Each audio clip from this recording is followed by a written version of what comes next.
We're live. Shut me off now. Okay.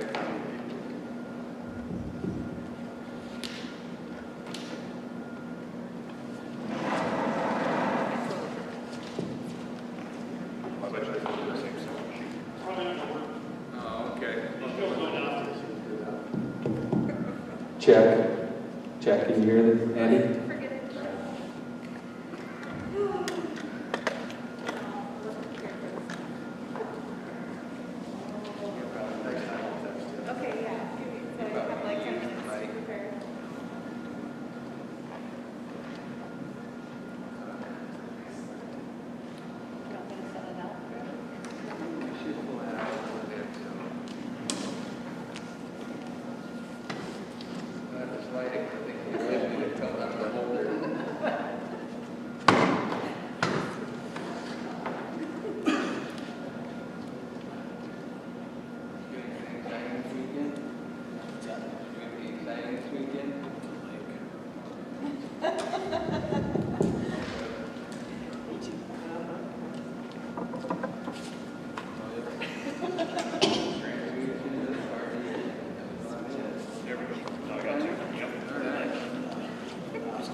All right, well, we'll get started here. Start with the pledge. So.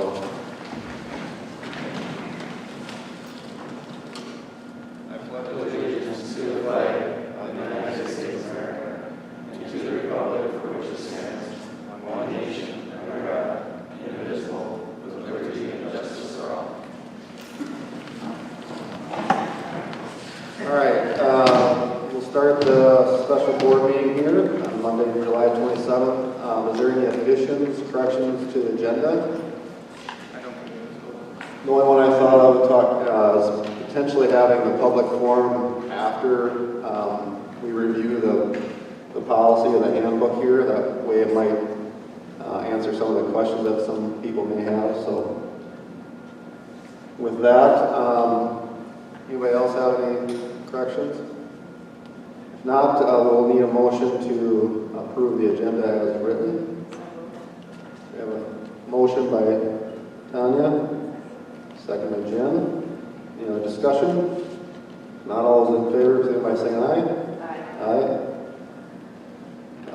Conflict of interest, I don't think there's any. So we'll move right on into the new business, the return to learn plan. And Terry will kind of go over it. It's not going to go, it's about 9 pages, I believe. Won't go over the whole entire thing, but he'll kind of highlight that. And if there's any questions, we can stop him and ask questions at that time, okay? Thank you. There were copies of the policy, or the proposed policy in the back. You saw that on the stand. Maybe a little background information. The Startwell Committee began meeting like the first week in June, discussed our plans for reopening our schools in preparation for learning. The committee was made up of 7 teachers. We had like 2 teachers from the high school, 2 from the middle school, 3 from the elementary school. We also had 4 administrators, myself, the 2 building principals, the special ed director, the school nurse, 2 board members, a parent rep, and I know Dr. Hyman was involved at the very last meeting. He reviewed our health protocols for sending students home, and also he reviewed our guidelines for returning to school afterwards and talked to the committee. You know, the first meetings were really just about preparing the facility, different things that we're talking about, and what the plans were. It really wasn't about the learning plan as much as it was how do we prepare our facilities. We quickly moved into, okay, what are we going to do for learning?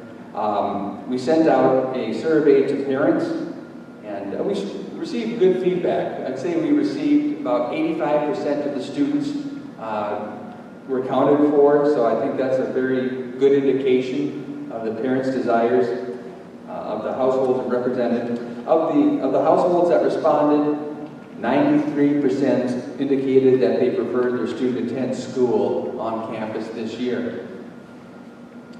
And I would say from that point forward, our goal of that committee was to try and have students in school on campus, you know, because that was really what the parents had indicated they wanted.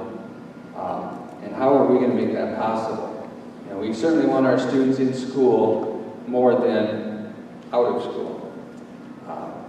You know, we began discussing instructional models. I guess encourage you to look on page 5 at the instructional models. There were 3 on-campus instructional plans that we have proposed. The green plan is more of a traditional setting or traditional instruction with, of course, all the safety procedures in place. But basically it would be like at the high school, middle school level, students would be rotating through their schedule from class to class like they do on typical years.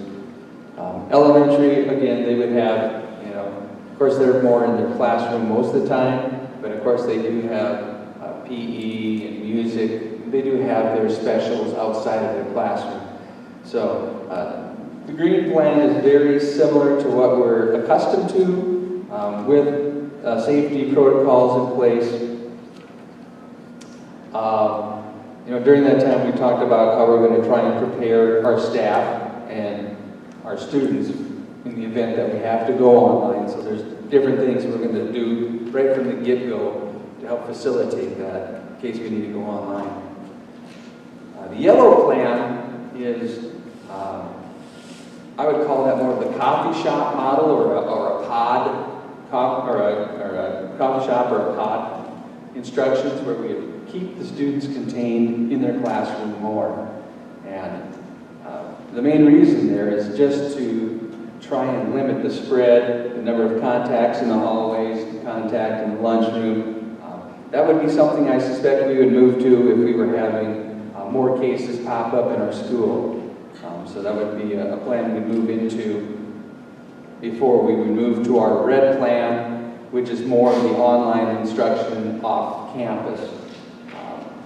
Something that we're preparing to do, but hoping not to have to utilize, you know, kind of the last step. We also have a virtual learning option for those individuals who don't feel comfortable on school grounds, whether it's a pre-existing condition, but for whatever reason, they're not feeling comfortable about being on campus. So that is something that we'll need to offer to our students. And one of the things we're proposing is that they would let us know which one of those plans, if they're going to do on campus or if they're going to do the virtual learning, by the August 12th, they'd have to let us know, because we do have to buy licenses, you know, for off-site or off-campus. I would also tell the board, I'd also tell the parents, you know, if they're going virtual, it's going to be different than what we provided last year. For those students who are choosing not to come onto school grounds at all, because we would have licenses for software, So technically, our teachers would not be teaching the class. It would be very independent, online, through a curriculum that is approved by the state, by our district, of course. The expectations would be higher. You know, last year we put things together to try and make it work. This year, if they're choosing online, there would be more rigor involved, and moving through the curriculum would be at a faster pace. One thing I would say there, what we talked about is the need, if people are going to choose whether they choose on-campus learning or whether they choose the virtual learning, we would ask that if they make that choice, they have to stay in that choice for the first semester, for the entire semester. Our concern is we didn't want people hopping back and forth and back and forth. First of all, chances are we wouldn't have probably purchased enough licenses, and trying to, you know, it's like a student moving into your school district halfway through the first quarter. You know, it takes a while to get caught up, get to the same speed where everybody else is at on the same page. So we would require that they stay in their mode of instructions for that first semester.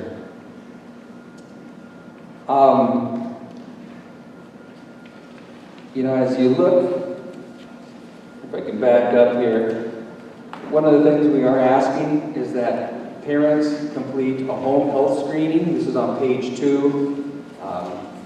And I really think this is going to be critical, that if their student, if their student or even if the employee isn't feeling well, they really need to stay home. And that's going to be hard for us. I mean, coming from the Midwest, that's just not in our nature. I mean, we go to work, and I'm sure everyone sitting in this room has been at work when they really didn't feel good, and they probably shouldn't have been there. I know I have. That's just something we really can't afford to do this year. It's important, you know, that, I've said it before, the health of our school is totally dependent upon the health of our community. You know, right now I would be willing to bet that this building is pretty COVID-free and that the COVID is on the outside. It's going to be brooding. So that's why it's important that we need to limit how much is brought in the best we can. And staying home when you're sick, doing the good hygiene practices, wearing a mask, washing hands frequently, and of course practicing social distance when possible, that's going to be important.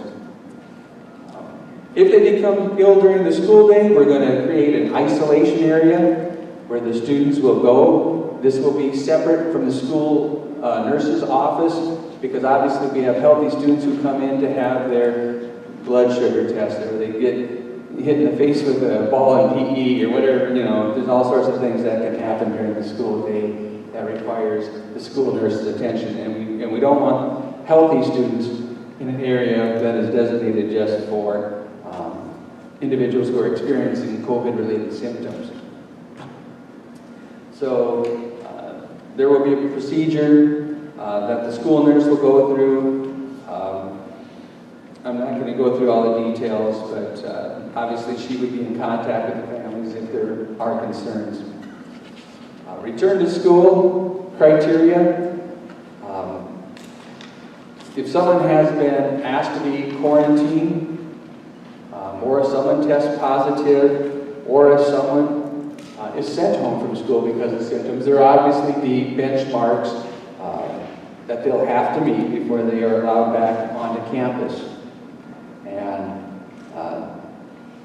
the return to school criteria spells those out. And one of the big things is no temperature above 100 for the past 72 hours. Your symptoms are getting better. Very, very straightforward things that, as you would imagine, would be happening.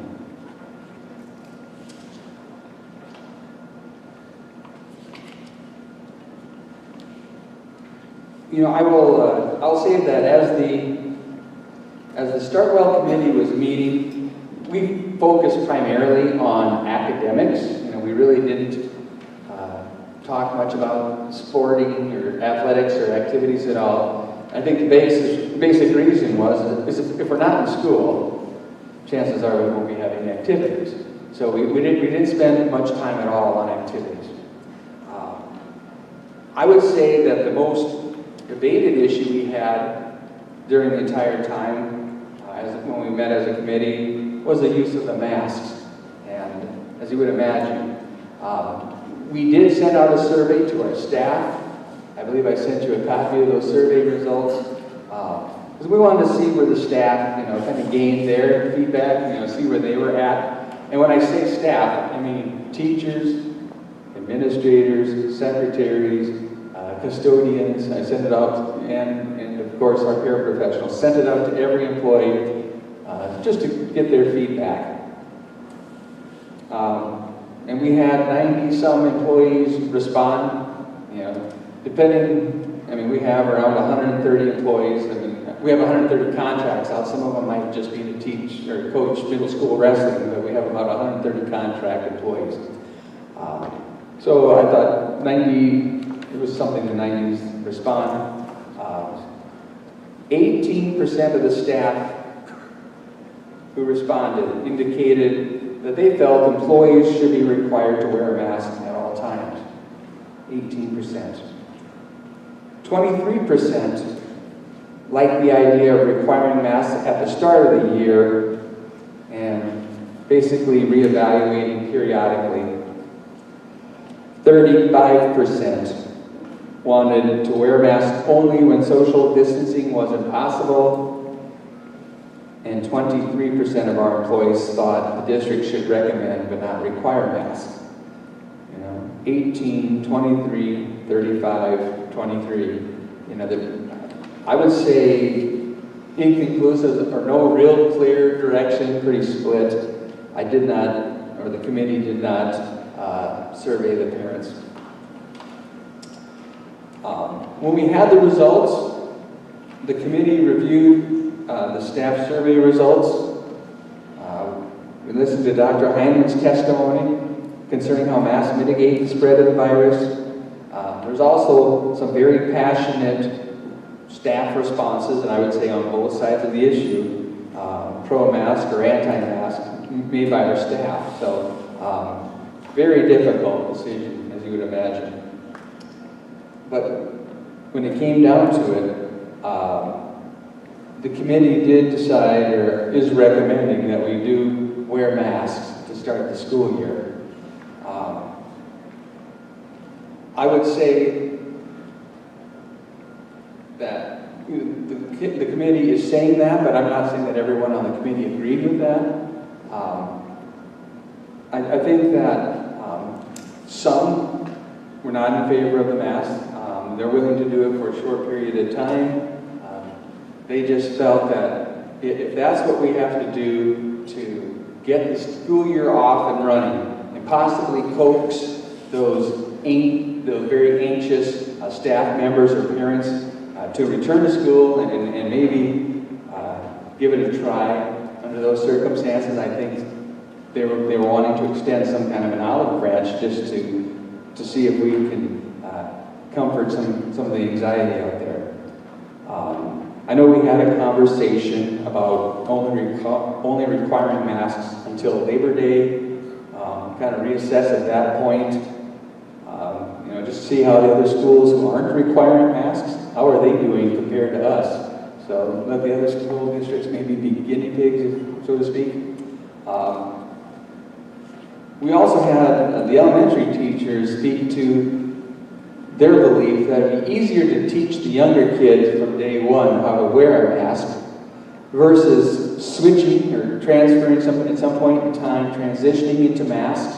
They thought if you start the year, take them off, or don't require masks, but then later have to put them back on, that transition would be a little bit easier since they started the year that way.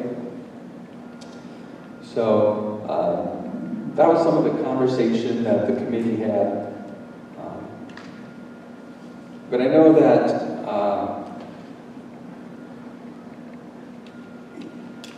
that'll be probably the most critical conversation, the most debatable point, probably in the whole thing.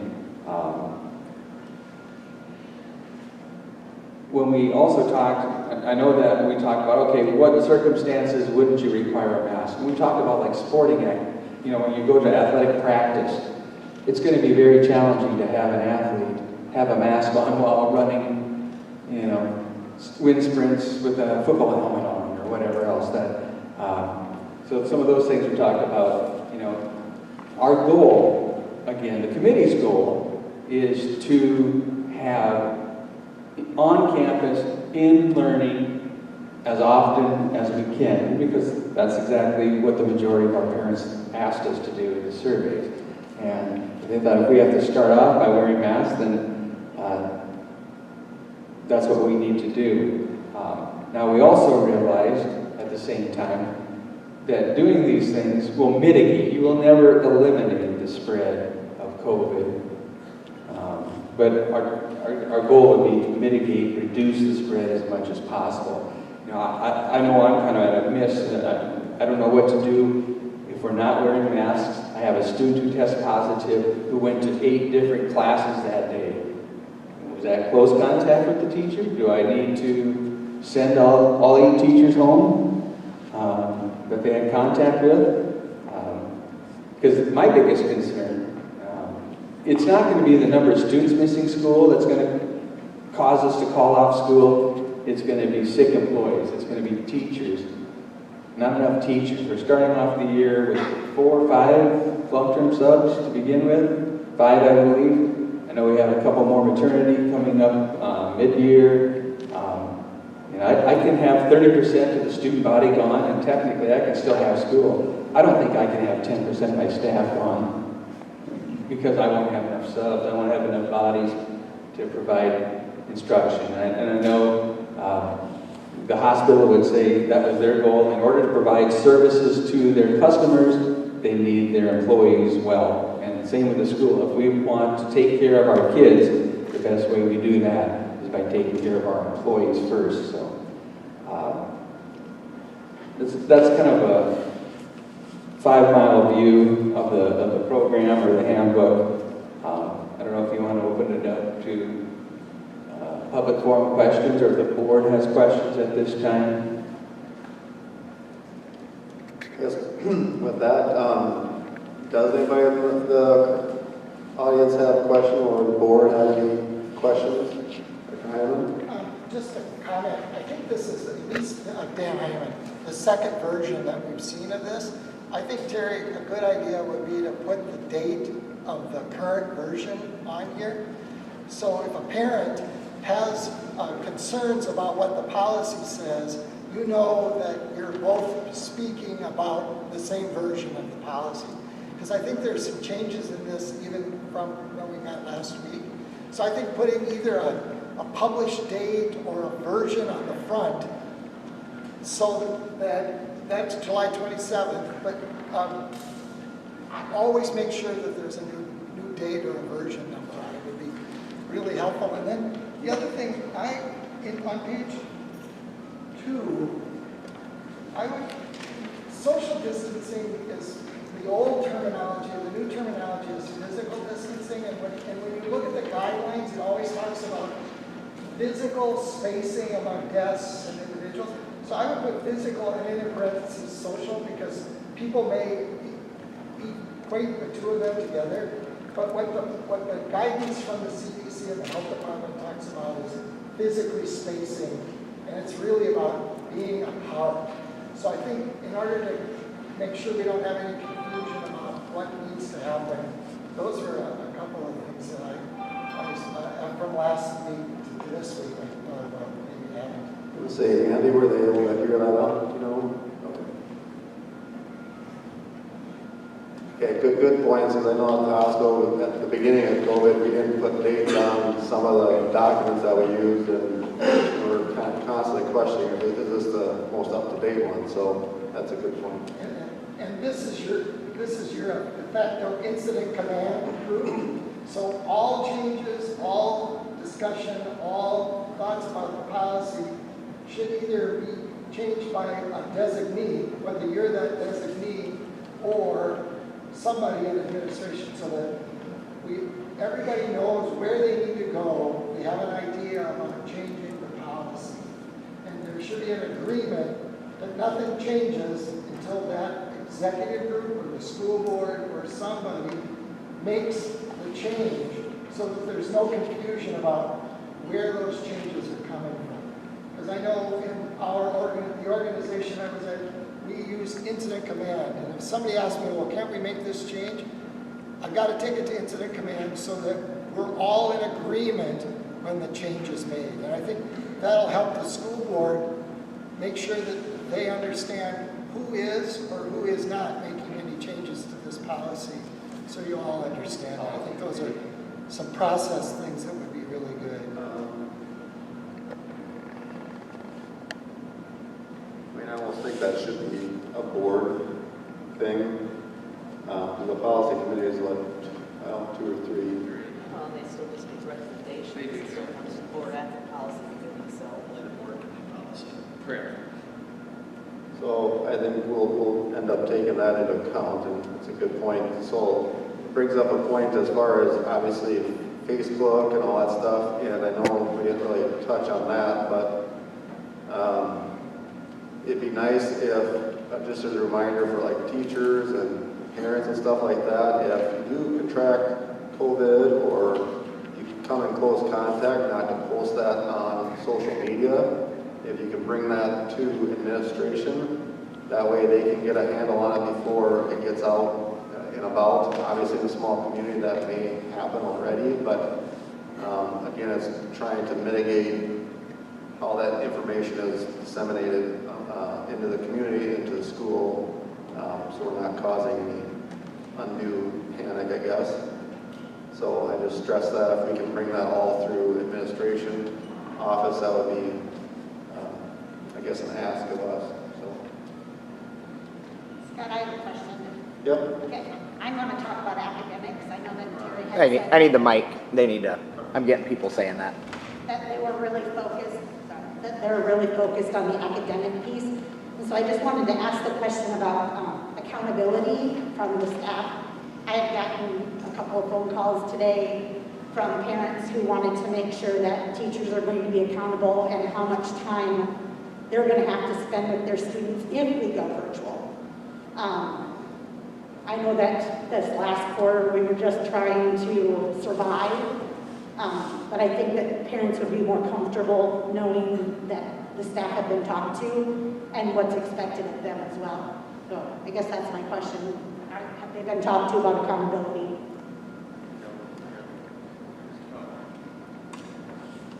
No, test.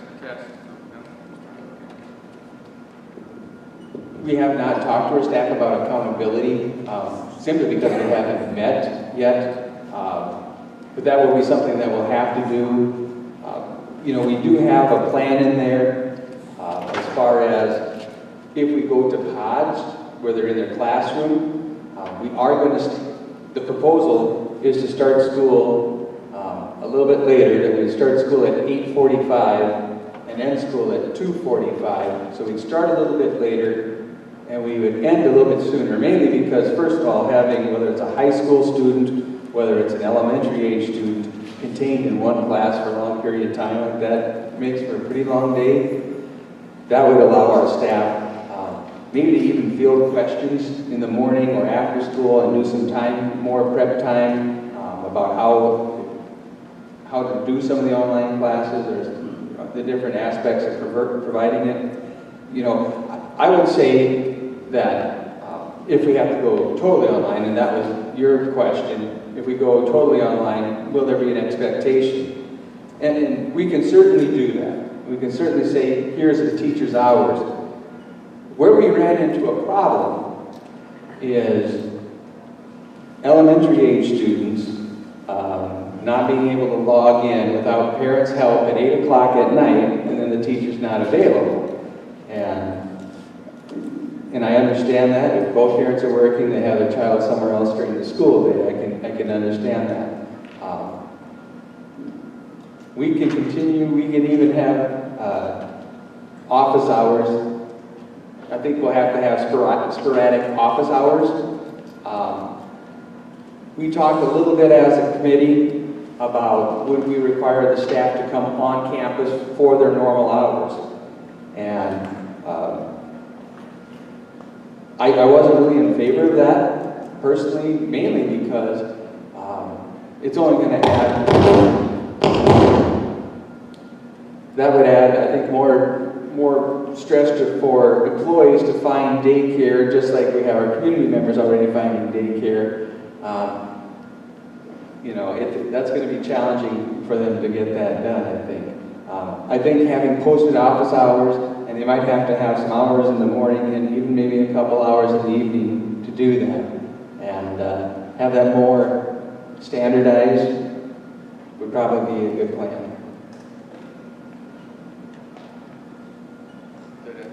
Yeah, I just was concerned because there were parents who were thinking that educators were being lazy this past quarter. I'm just quoting, that's a quote. So,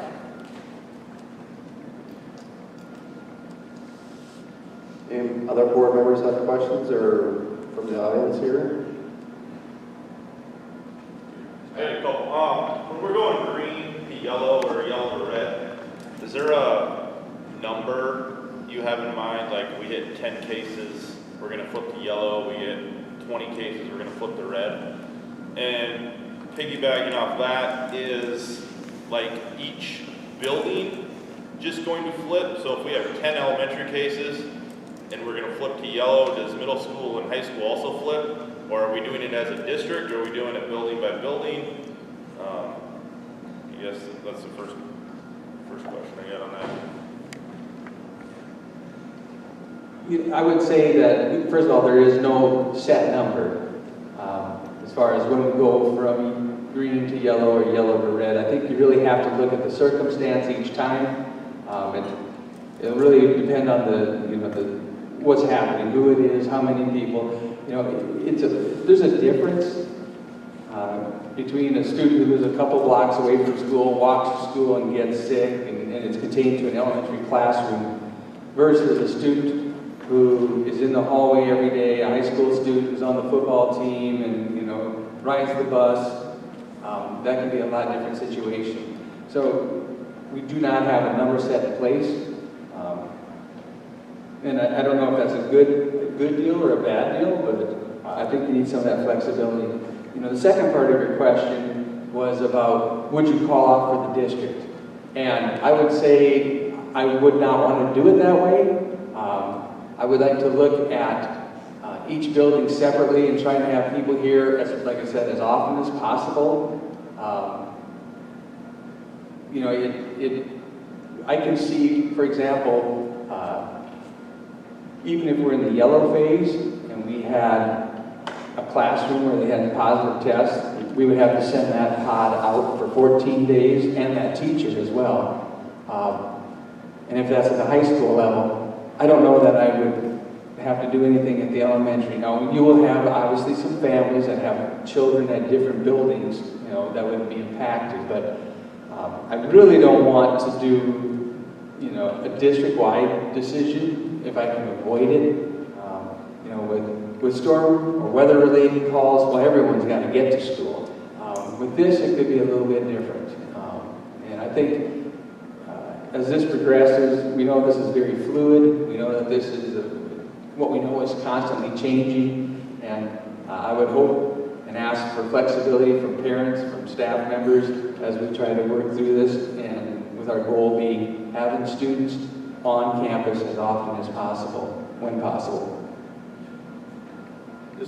And that's the reason why the committee recommended masks, at least from the start. To my knowledge, and I know Dr. Heinrich is now retired, but to my knowledge, as of last week, Sanford has not had a staff member contract COVID while at work. And that big part of that is because we're all required to wear masks, so we're protecting each other from contracting the disease. We've had several people at our facility in Canton test for COVID, but nobody's come down with it, and we believe it's because of the precautions that we're taking. Is it solving everything? No, but it's like Dr. Heinrich said, and you know, if you look at CDC guidelines, it's trying to mitigate, reduce the spread of it. We're not going to ever get rid of it. So that's kind of why we're doing it. And like Terry said, it'll have to be a fluid plan. Not any one decision is going to be easy, but I think if we bring it all through administration, we'll be able to hopefully make the right plan that's best for the district as a whole. This is Dan Heineman. I was at the medical center today and I was talking to the folks who work with our numbers, COVID numbers today, and we were seeing prior to a week and a half ago in the less than 40 age group, around 10 to 15% of the patients that we were testing were positive. That's jumped just in the last 7 to 10 days up to 30%. So that younger age group is becoming more infected. Now, they're not necessarily showing up as hospital admissions. Our hospital admissions have been fairly stable, but nonetheless, they've been sick and they've had to be at home on oxygen and a variety of things. Sanford tests all patients prior to going to elective surgery for COVID. 30 days ago, that was running at about 0.9, so less than 1% of our daily surgical population positive. That's gone down, so that's a good sign. Or people who are having surgery are self-selecting as whether or not they're having surgery, so there's some of that happening. Lincoln and Minnehaha County for 5 days straight now has had an increase in the number of cases that have been positive in both of our counties. As we talked about last week, Canton is in a bubble. That bubble could burst at any time, and school starting might be the thing that bursts that bubble. We don't know. Don't know. It could stay there. That'd be wonderful if that bubble stays there. But if I could just give you some statistics on some of the literature that's just been published around masking. In Missouri, 2 women who worked in a beauty salon were found to be positive. The community and that beauty salon had a masking requirement for all employees in that beauty salon. Those 2 salon workers saw a total of 139 customers in the course of the number of days before they got tested. Of those 139, they wore, all but one of them wore a mask, and the beauticians had masks on. Not a single individual contracted SARS-CoV-2 or COVID-19. Similar studies have been done in Boston with regards to populations, and there's no question that masking is helpful in mitigating, it will not eliminate, mitigating the exposure. For you money numerical types, Goldman Sachs did a research project that showed if we could expand community masking by 15%, we would not have to bring back stay-at-home orders. Our communities would be safer, and it would cost an estimated, would be able to avoid a 5% gross domestic product or $1 trillion loss to our economy just by a 15% increase in use of face coverings. Remember, face coverings, you have a group that's wearing face, you're protected and you protect somebody else. So, and I got asked a question about the new filtration system that you're putting in the school. Talked to our infectious disease folks today, and that's great. That's going to minimize the amount of lingering particles, droplets that are in the air, but isn't going to do anything for the immediate exposure to those droplets unless you're interfering with those droplets by wearing a face cover, physically distancing, and washing your hands. The 3 W's of what your policy has in it. So I think that's why it's critical to continue with the masking for our students, our staff, and anybody that comes into the building. So, thank you, Dr. Hyman. And then, just to go back to your last question, Matt, too, is by everybody wearing masks, it helps reduce the amount of people that we have to send home in quarantine. Because like at the hospital, if me and Jen were wearing a mask, and she was contracted it, my exposure level is low because I was wearing the proper PPE, and therefore I can return to work, versus if I was not, and it was around her, I would most likely have to be quarantined for 14 days, which then takes an extra body out of the facility. No different than a teacher. So, does that answer your question? Okay. Terry, what's the plan on how you're going to make sure that kids are wearing their masks? Is there a plan in place? The question is about what is the plan in place to ensure that students are wearing a mask? Not just students, but even staff members. Well, yeah. You know, it's going to be, and I could be wrong on this, but I think it's going to be more challenging to keep the older students in a mask than the younger. I mean, maybe the motives will be different, maybe it won't be any easier, maybe it won't be any more difficult. But the motives, you know, a 7-year-old may not quite understand why they need the mask on, or what they just did when they lift their mask and sneeze. You know, they don't realize that, hey, that's why you were wearing a mask. A 17-year-old, on the other hand, may not be wearing a mask because they just simply don't want to wear a mask.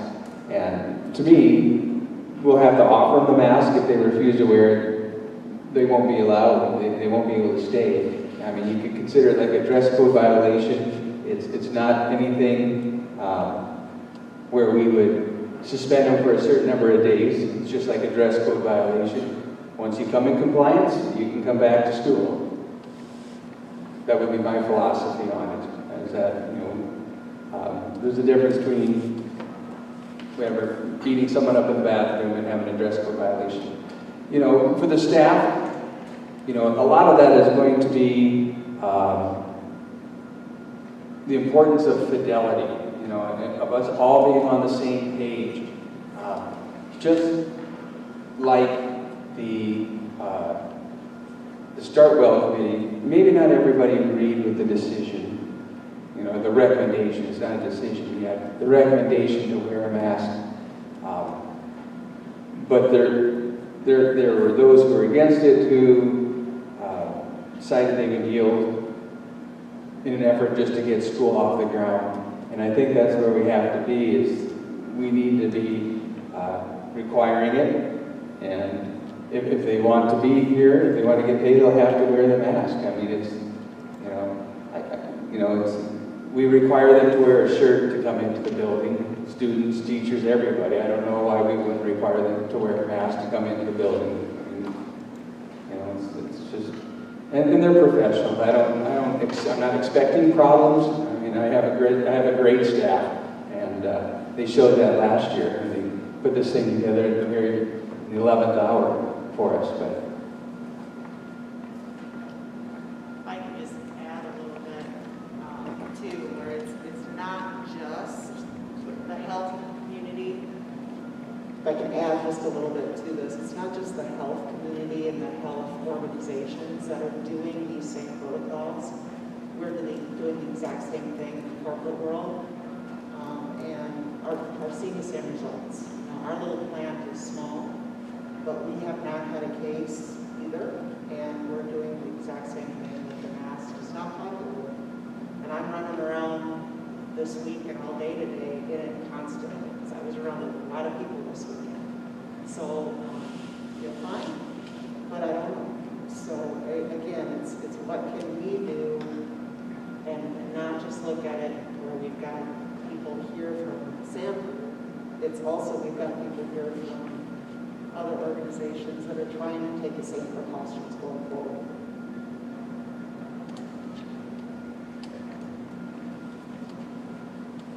And one way to do that too is that we are practicing safe out at our hospital too, so it's going to take not just the administration to enforce faculty to where, but it's faculty and faculty, so don't be afraid to bring it up. So, because every one of us out at the hospital will do that with patients as well if they don't have a mask on. So, the battle. Just back to mask, so, like you said, if a high school student where the mask on the leave. If you have a kindergartner that won't put it on. I don't have a daughter in kindergarten this year, and I don't know, we don't wear masks, so we'll tell them to wear masks at school, but once they get on that bus, that's all we can do. Will they be then asked if they're reluctant to wear the mask to leave school? Again, our goal, especially at the elementary level, is just to mitigate the spread. You know, like I said, I would hope, but I don't expect younger kids to always consistently follow the rule. You know, that it's going to be difficult. If there's extenuating circumstances, we're going to encourage parents to go visit with their healthcare provider. You know, if there's something that they have, a condition or whatever that may make mask wearing difficult. I would like to have a note from the doctor expressing that. Maybe some recommendations from that doctor as well about what can we do, what kind of plans can we make here, accommodations to make it work. But yeah, again, I think a kindergarten or first grader is even a different creature than a fifth grader even. You know, those could be two different animals as well. Plus, if, as a kindergarten teacher, if you would start off that school year in a positive way by teaching them how to wear that mask and practice at home, that will help the teachers too. Sorry. I know I'm probably in the minority in this room and on this board. You know, I'm not one that, I had this conversation in our committee, I'm not one that doesn't believe that masks are effective in some way, that they can help mitigate the risk. I'm not saying that, or am I one that I think they're a conspiracy theory like you might see on Facebook. My concern really comes with the inconsistencies of trying to have kids wear masks, trying to do it all day. You know, kind of we almost got to a point of diminishing returns. Masks are effective to a point. You know, and when we start looking at the policies, when we started talking through, when the committee decided this was the direction they felt we should go, it was kind of like after that, it was like, oh crap, the logistics of this are pretty overwhelming to be consistent. And, you know, just to point this out, I'm not calling people out in this room, but there's a lot of people in this room tonight. This is the first time I've ever seen them in a mask. And that's not saying that there's anything wrong with that, but it just shows it's very hard and inconsistent for even adults to abide by that or do it, you know. And it's true for our whole community. It's true, you see it on Facebook, you see a lot of people at meetings and graduation parties talking without masks on them. I'm certainly not pointing fingers because clearly I'm not wearing a mask tonight. So, I'm not telling you we're wrong for not wearing a mask, nor am I telling you we're wrong for wearing a mask tonight. But there's a lot of inconsistencies, and we start going through the day, and we start looking at it. I was one that originally said I suggested masks in the hallway, and when Dr. Armstrong, physical distancing wasn't possible. Okay, so kids are physically distanced in the classroom to a legitimate extent. Do they need to have a mask on? You can say if they're in that room for 15, 20 minutes, I can think that the mask might be pretty dang effective. You have elementary kids, 24 of them in a room together for 6 hours. I just personally, that mask is not going to be that effective for over a 6-hour span. The touching of the face, the adjusting, all of those things. And you look at all the research, and there's various, I've looked at a lot of research, and you can find whatever you want on the internet, right? I can find anything I want that promotes either side. But, I mean, me and Dr. Hyman had this discussion. A cloth mask won't stop the virus on its own. It's too small. That being said, I fully understand that a lot of what the virus is carried in is water droplets. We cough, we sneeze, that's what carries the contagion, right? And a cloth mask does limit the trajectory of that. Out of Stanford, though, this is a Stanford study, a recent study, the viral contagion can still travel, generally will can travel to 5 feet through a cloth mask. So I mean, it's still getting out there in the air. So it's not 100% effective. Now, to be fair, I'm not going to only present one side. That's down from 30 feet without a mask. So it's pretty significant. I mean, I'm not going to only present one side. But you do that for 6 hours, you know, and I think everybody's here is familiar to go to economics and the point of diminishing returns graph. And they picture it that way. It's a point of diminishing returns on these masks. I don't know what the study is. I'm not a scientist, but I think we can probably all agree there's some sort of point of diminishing returns. And I believe in 6 hours, 8 hours in a mask around the same people in a small room, not a room like this, in a small room, we're going to hit that point of diminishing return at some point. And I've heard people say, well, some protection is better than protection. To a point, maybe, but I think we all have to agree or can at least acknowledge, even that people that are very much wanting to wear masks, there are definite downfalls to wearing a mask in the instructional environment. Teachers have flat out said, teachers that are very pro-mask have said, it's going to be really hard to teach in a mask. It's going to affect the way I interact with my students, the connection with them. Now, every teacher I've talked to said, we'll do whatever it takes. But I think it is, you know, and the survey's not consistent. I'm jumping all over it a little bit, but we've got a lot of notes. But 58.5% of our staff did not want to wear masks all the time. So nearly 60%. It's still close to 50-50, so we're still pretty split. But we do have 58.5% that don't want to wear them all the time or don't see the need. You know, to talk about, and I've had some conversations with some medical experts on this board about contact tracing and quarantining. If patients or people are in masks and you come in contact with somebody, you generally don't have to quarantine. That's great. That's awesome. And that would stay true for the whole day. I think that'd be phenomenal. But we're already saying they don't have to wear them at lunch. Because how can they? I'm not saying it's wrong, but how do you wear them at lunch? You can't. So now you take these 24 kids that have been in a classroom for 6 hours, 7 hours, all day together. They're wearing masks. The chance of the virus, if it was present, being in the air is good. The filtration systems are definitely a good step that Terry brought to us and the board took action on, so that was a good step which will help with that. But march those kids down to the lunchroom and they're going to sit across from each other at the table. My understanding, unless I'm wrong, Gabe, we don't have space to socially, we could isolate classrooms in the lunchroom, but we can't. Can we spread all the kids up? We could spread one grade out. You're looking at 60. We could spread one grade out throughout the lunchroom, and that would mean we would have to have staggered, where say kindergarten would eat in the lunchroom, first grade would eat in their room, and do it that way. No. To some extent, then. I mean, is that, we're trying to get them all through there. I mean, are we going to be able to do that, I guess? Trying to get all the kids sitting or running lunch? I mean, logistically, are we going to make sure that every kid is at least 6 foot away from another kid and go through lunch? it will be a challenge like everything else. Okay. So, you know, and then getting them to the rooms, the reality is, I guess where I'm going with this, and this is not calling out the administration, because there's certain things, you're only capable of so much. You only have so much facility, and there's only so much you can do. But the reality is, if a kid in a classroom gets COVID and they come to them and say, you wore a mask on the whole time, well, 70% of the time, 80% of the time, I didn't know. Well, yeah, we walked down to lunch and I took my mask off and we sat by each other at lunch and we were out on the playground together. Maybe we were playing football together, or in the high school case, football together.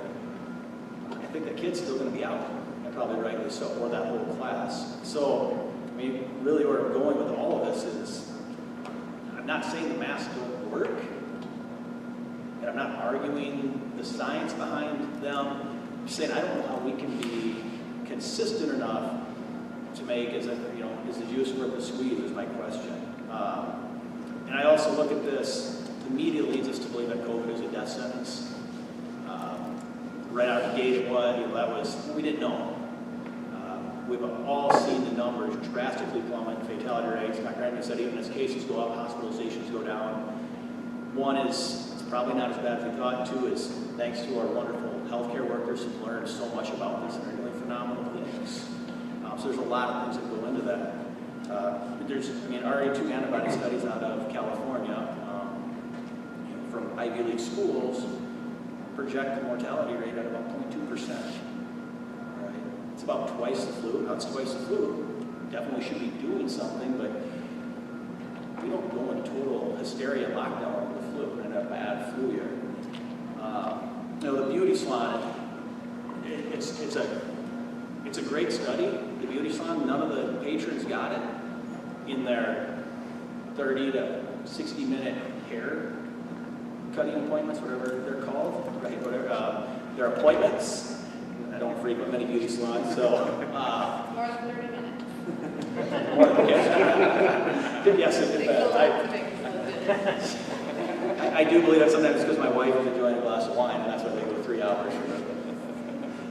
Anyways, so the patrons didn't get it in their short exposure time, that small window. But both employees had it, having been around each other all day wearing masks. Now, we don't know who gave it to who, but Well, there's no guarantee that they got it from each other, they probably got it out. we don't know, right? I asked that question, we don't know. I didn't read that into this, I didn't get that far into that study to see where they got it. They both got it outside the beauty salon? They didn't get it from each other, they got it outside the beauty Okay. salon. So then it's inconclusive on that, if they were No, all it's day. not inconclusive. The conclusion was that they, by wearing masks on both sides, they were able to mitigate the ability to transmit to their patrons. And that's exactly what the study Yeah. shows. But when I say it's inconclusive to, would the mask mitigate a 6-hour exposure? They didn't give it to anybody during the 8 hours they worked. So I would suggest that that tells you that the mask did mitigate their ability to transmit to patrons who were in there for 8 hours. Yeah. But no payment, again, I'm not arguing that they're not effective. I find it hard to believe that any of those patrons were in there for 6 to 8 hours. Well, it doesn't take 6 to 8 hours to get this through exposure.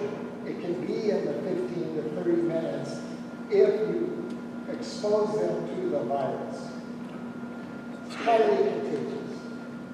Mr. David? All right, so I was going to speak on both a high school teacher and a coach. So to be honest, obviously, I'm more worried about getting COVID at practice, right?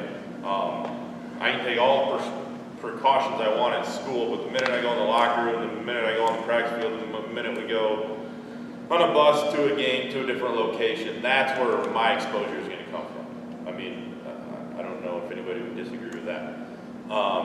So for me, I'm more worried about it from that perspective, from the coaching perspective, than in the classroom. And kids see through everything, right? And so I'm looking at it from a kid's perspective, and I'm kind of piggybacking off what Mr. Gerber said here, and kind of shoot from the hip, but those kids are going to question, and you're talking about a united front, you know, as we want to present a united front. I'm, like Coach Canton said, I'm on board with that, right? We want a united front, but I don't know what to say, because those high school kids are going to go, I'm not wearing a mask in public, I'm not wearing a mask at practice, I'm not wearing a mask with my friends, I'm not wearing a mask.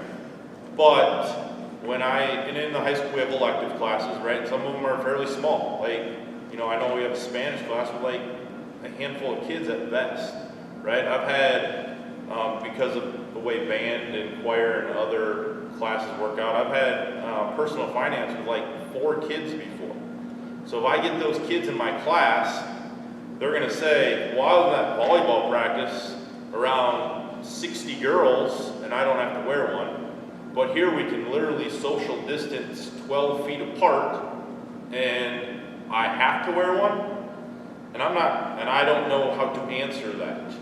I don't know how to say, you're right, you know, when you're in the masses you don't have to wear one, but when you're in the classroom with 4 other people, you do. So I guess I'm looking more for guidance on it, because in my mind it doesn't make sense either. So I'm looking more for guidance so I could provide some unity on that, but also the kids know when they know when we're bull crapping them, right? I mean, they're not stupid, especially the older ones. They know. So how do we portray that to them from a coach and a teacher perspective without being phony? Well, they choose to go out for an extracurricular activity, so that's a choice. They don't choose to be in the classroom because that's a requirement. Well, electives they do though. Well, a classroom where they have to be there, elective or not. It's a class that they need to be in. You are absolutely right. There is risk to being on an athletic team of getting this virus and getting sick from it. In a perfect world, if you wanted to mitigate the entire opportunity to get infected, you wouldn't have extracurricular activities. Chorus and band are super spreader events. Football, all those sporting activities are super spreader events. And the way you would talk to a student, I'm in a small room. This room, there's less risk for me to get exposed to the virus than in a classroom. And in a small classroom, there's even more risk. So it's about mitigating the risk. And you're absolutely right. It's going to be, why do I have to wear it in this room? Because in this room, the chances of you getting exposed to the virus are greater than when you're on the football field. Now, if I'm right across from somebody on the line that's got it, that's a risk. But that's a choice. I've chosen to go out for football. And that's the choice I made, and with choices to Mr. Gannon's, we have risk of concussion in football. We're trying to mitigate that risk by better training, better tackling, better helmets, better knowledge, better assessment, a whole variety of things. There's still a risk, but we've mitigated that risk. Exposure to this virus can be mitigated by a variety of ways.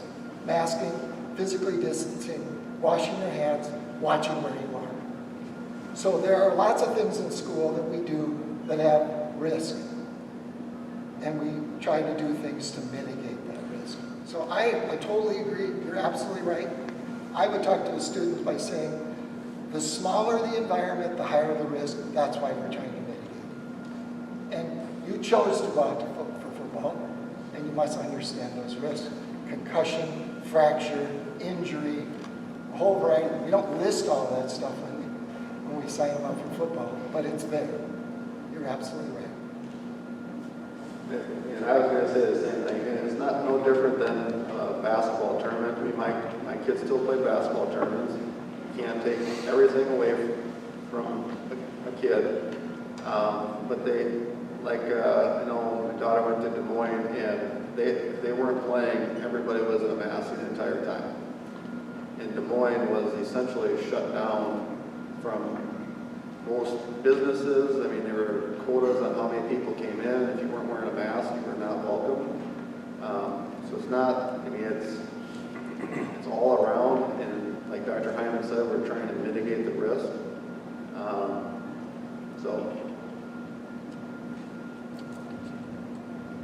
think to add to Dr. Hyman's point too, the masks, your football players out on the field playing football, potentially getting exposed, so it is to help mitigate their risk of giving it to, say, the volleyball team, or the girl sitting next to class that's not playing football, or the English teacher that's not coaching. So I think it's just to help prevent inside the school environment. And that is, you're right, you're going to get challenged, for sure. I don't think in the big classrooms will probably get challenged, right? There's 20 kids in class. I think it's going to be the small electives, the prep period where one kid comes in for help in math or reading or whatever. I think that's where your challenges are going to come from. That's the, And I think we go back to mitigating the risk, and that way we're able to have the same consistent message while we're mandating masks, is that we're trying to mitigate it. That's what we're trying to do, and that's an easy explanation of what we're trying to do. That's the committee's recommendation. That's why we're reading this, is to mitigate it. We're not going to eliminate it, and you can say that to a kid because you're not BSing them. I mean, that's what we're trying to do. If nobody was wearing a mask and Jen had it and I didn't, chances are that I'm going to get it, and then the teacher's going to get it. So then you're going to have to make a district-wide decision to probably shut down school again, which is going to be not good for teachers. It's not going to be good for sports. It's not going to be good for parents, daycares, et cetera, et cetera. Good. A question about number 3 on the return to school criteria. What does it mean then to be exposed to someone with a confirmed case in difference to being in close contact? Some of the things that I've seen on close contact include being within 6 feet for more than 15 minutes. Is that right? That's what we follow that standard, yes. So if there is, let's say someone on the volleyball team gets test positive for COVID, is then every single member of the volleyball team considered exposed? Potentially. And then every single coach would be considered exposed? That's where we would have, we'd have to ask questions and stuff like that. That's the track tracing, but that's a risk. I mean, when you don't have a mask on, or if you're not, in close contact, that potentially could happen. So with that risk in mind, I was just looking at the green, yellow, and red plans. If we're all walking the hallways between classes and we do have someone exposed, then is not the whole student body been exposed if we've been walking in hallways? Or is that why we have done the mask? Okay, So just wanted to clarify on that. again, that's why we're asking everybody to try to wear masks, because if you simply put it this way, if you're wearing a mask and I'm not, my exposure level is higher. Obviously, if neither one of us are wearing masks, it's even higher than that, but if we're both wearing masks, our risk level is low, and that's, like Sanford, we're fortunate enough to call employee health or occupational health, and they'll ask a series of questions, and if you're wearing the proper PPE, you're able to return to work, because we've tested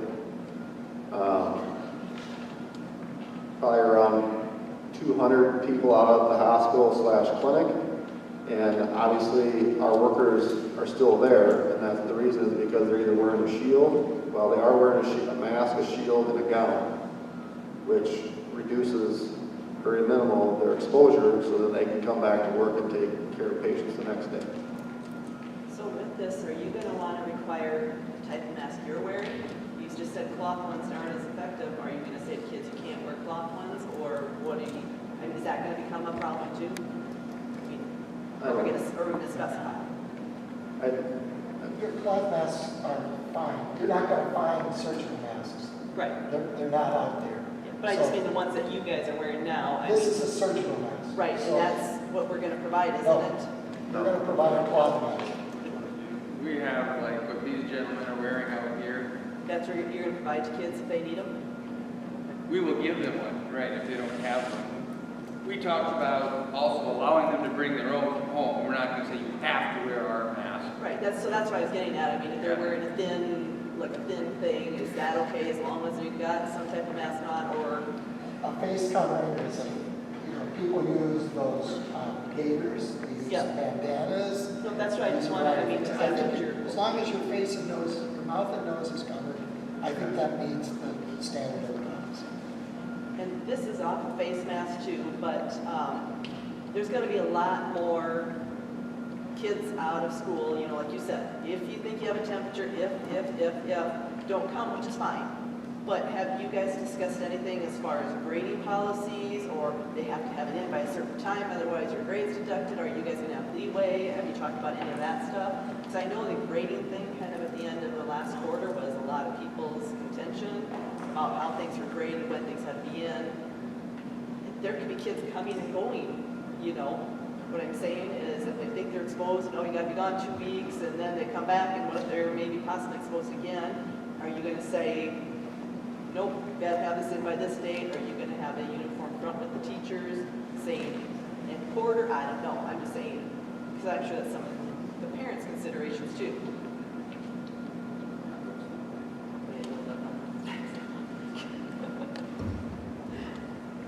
The question was about grading for being gone and missed assignments and things like that. I would and we haven't talked about that specifically. We have not gotten down into the minutiae, the details like that.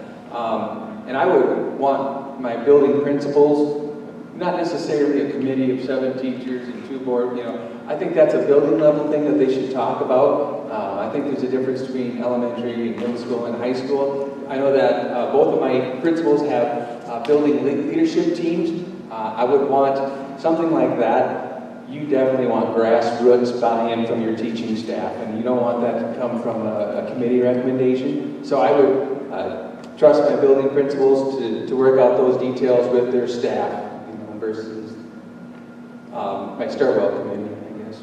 Well, yeah, and I'm not saying, and I figured nothing's been maybe decided, but I'm just throwing that out there because I know each teacher has, especially at the high school level, has a different expectation when they want things done, when they want things in. Well, you could have kids coming and going all the time, and it's not really fair to them if they can't get back in to get their books, or they can't get back in to get their lessons that they need, then, you know what I'm saying? So, just something to think of. Flexibility will be a key word. But like I said, it needs to be uniform, because I know that there has been some problems in the past. Certain teachers want things in certain ways, then you got one classroom saying this, one classroom giving you more leeway. Well, I think it's got to be, as far as the cases, set. To bring it back to Mr. Steve's comment on the number 3 for the return to school criteria, with us mitigating the risk for masks, I'm wondering about if we need to be so stringent on who gets quarantined and who stays home as far as exposure versus symptomatic people. And I don't know, Dr. Hyman, if you at all looked at this number 3, or if you have any opinion on that as far as who should actually be quarantined. And I'm totally putting you on the spot, so I'll just keep talking until. School's probably going to need to use the guidance of the South Dakota Department of Health, because that's, and the Department of Education. Terry and I talked a little bit about this. I think you have to understand the situation. How did somebody get exposed? I'm a medical director for 3 nursing homes, and I got a phone call this morning from a director who had a cook who got exposed to a daughter, who got exposed to a boyfriend who's positive. Okay? So the daisy chain didn't equal the cook couldn't come to work. So I think Terry and the administrative team, building principals, your school nurse, are going to have to come up with, first thing you don't want to do is a knee-jerk response, got to stay home. Got it? Everybody's got to go. I think you need to understand the exposure, which gives you an idea of the risk then to the rest of that room, that staff, or something like that. So it's all about understanding. 3 months ago, we would have sent everybody home and said, you got to stay home for 2 weeks. We don't do that anymore. And so we've got to understand exactly the risk, then make a decision based on that risk. And having everybody with some type of mitigating procedure like a mask may help you to help you understand exactly who you need to send home and who you don't need to send home. And Mr. Gerber talked about that. It's a building decision. It might be a room decision, a section decision rather than a grade. So I think that's some of the things that we got the nuances of kind of working through this. Because to Mr. Gerber's point, you want as many kids to stay in school as possible and mitigate that need for online learning or other things. So again, he may have the Department of Health on speed dial, or other folks out at the medical center here in town, or other guidance. And then the other thing is, please don't understand, Sanford isn't the only organization that's doing these things with regards to health. Our colleagues at Avera, Monument Health, you name it around the area, are doing the same things. The state of Minnesota just did a statewide mandate for masking. And so a variety of things are happening. So please, this is not just a Sanford thing. We happen to work for Sanford, or worked for Sanford, so that's our experience. So we want you to know that. I'm hearing a lot about these policies being very fluid, and we're just going to have to count on really good communication between administration and parents, and just kind of get through it together. In response to your question.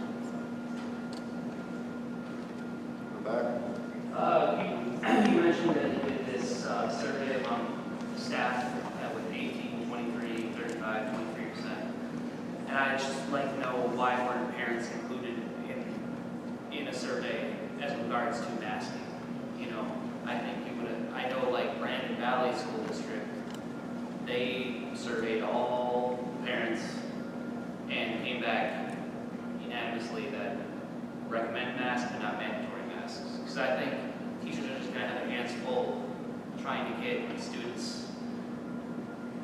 on mask control, you know, like it's just, you'll just be juggling the whole time instead of teaching, just trying to wear a mask.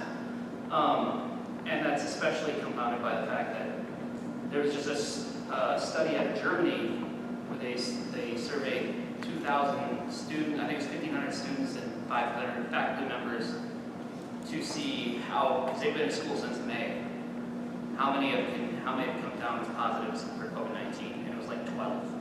So, I mean, just a minute amount. So the basic conclusion out of that study was that kids almost act as a buffer to the infection of COVID-19. Like they're almost, I'm not saying that they're immune, they're not, but they are definitely more immune than older people, you know.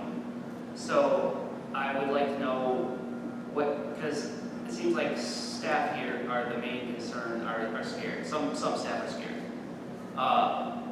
How is that ever going to change?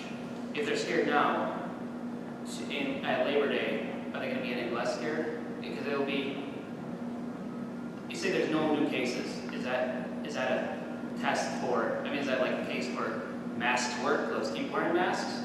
Or is that a case for, hey, we're not getting any spread, let's keep it, let's go to no mask, you know, like what's going to happen? CDC guidelines just came out with recommended masks for going back to school. But it's not we live in a large country with very diverse populations, population density. You can't really compare rural South Dakota to New York or Atlanta or wherever you're talking about. It's very different, you know, like, so to take a one-size-fits-all approach, I don't believe is necessarily the right direction. Let's see.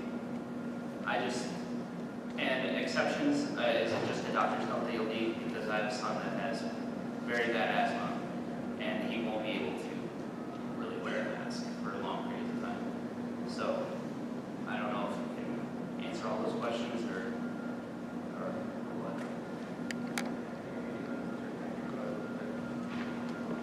There was a number of questions asked there. I don't know if the people at home could hear those or not. The first question was about why we didn't survey parents. And I'll say probably right off the bat, timing had a lot to do with that. We had surveyed them about the learning plans and such. We had surveyed the employees about masks and different things like that. Really to come back and survey the parents again, I guess at the time we weren't thinking about that, but I would think most parents will say what you exactly said, that students are less likely, are less symptomatic, I would say. The older people in our population are more symptomatic, the younger people are less symptomatic. I would think most parents would say, we don't want our kids to wear masks. I think I knew where the public was standing without really even doing a survey because I heard a lot of that. But my biggest thing was, as I said before, we need to protect our teachers. Because I think, and I don't want that to come off in any way, shape, or form that I don't care about kids because I care deeply about kids. But I think my employees are more at risk from kids than kids are at risk from the employees. And, you know, as I look at the different businesses around South Dakota that are requiring their employees and their customers to wear masks, I mean, I hold my staff in the same high regard as Walmart holds their employees, or Home Depot, or Menards holds their employees, or Sanford as far as that is concerned. You know, I think it's important for us to protect our staff. So I really thought that they're the ones I wanted to hear from, not that I don't want to hear from parents, but I think my staff are more at risk than my students. The other question about, you asked, let's see, there was something about a number or Do you remember what the question was? It was about waiting to Labor Day, I think. Oh, yeah. I don't know that I want to, I haven't established the criteria about, yep, this is exactly what we're going to do. I would hate to do that in case circumstances change and then we don't, or we continue to wear masks. I don't want to be on record of saying one thing and then the circumstances dictate that I have to do something else because it's already going to be a lose-lose deal on decisions I make this year. That isn't going to help me out any better, I guess. But Not that it's about popularity, it's about safety, and that's, I want to make sure I'm doing what's right based on the situation. And what that is, I don't know. This much I'm going to tell you. I am going to make mistakes this year.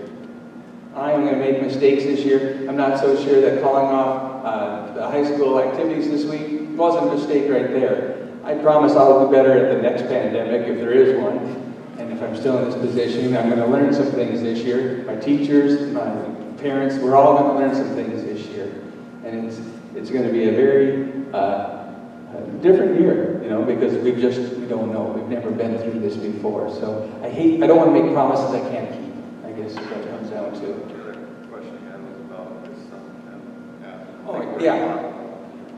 Yeah, I would certainly encourage you to, or even require, I don't know if that comes off too strong there, but I would like to go get a note from a doctor, and if that's the situation, by all means, I'm going to ask parents to go get a doctor's note explaining the situation, and with proposed accommodations. Okay, what do you recommend? Because no one knows that child better than their primary health care provider. Not my school nurse, not my classroom teacher, not my administrator, but their primary health care provider knows that student better than we do, for sure.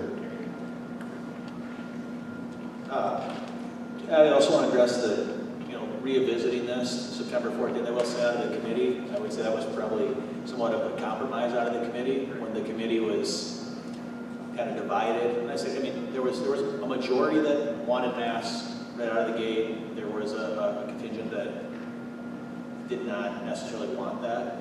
The hope was that let's start out that way, and there was never a clear this is what we're taking away. But I think we will have hopefully some clear data on schools that are not requiring masks by then.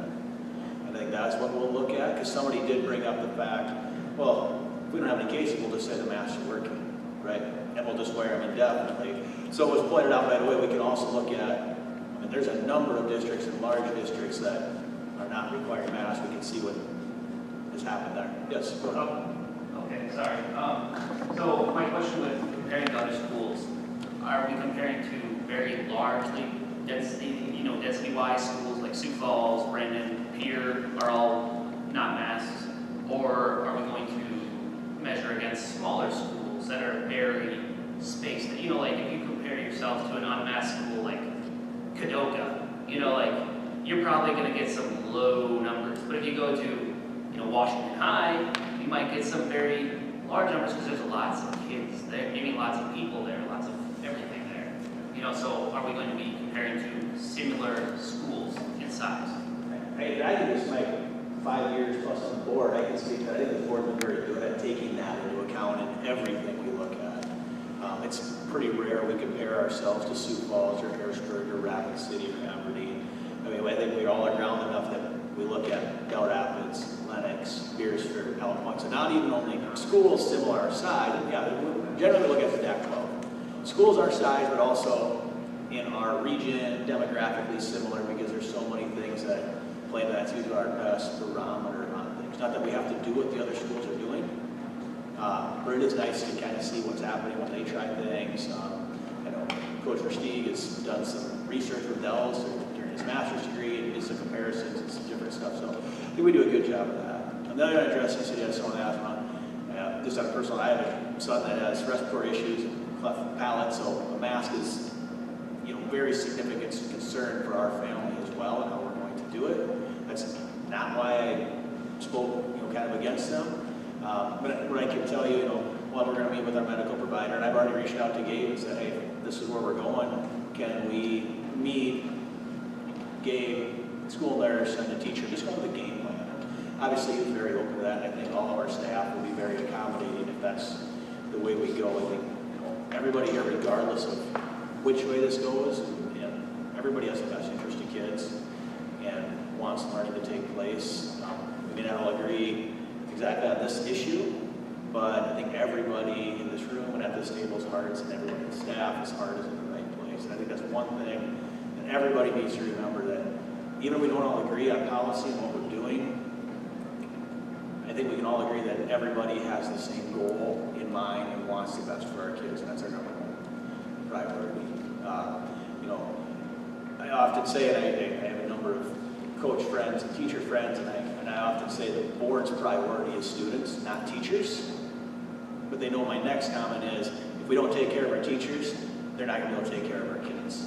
So I will say that you know, I tell them, we look at policy, I don't look at what teachers might think. I look at how it affects the kids. That being said, if we don't take care of the teachers, just like in any business, this is a business, you don't take care of your employees, they're not going to take care of your customers, right? I think everybody has that same goal, regardless of maybe where we're at on this issue.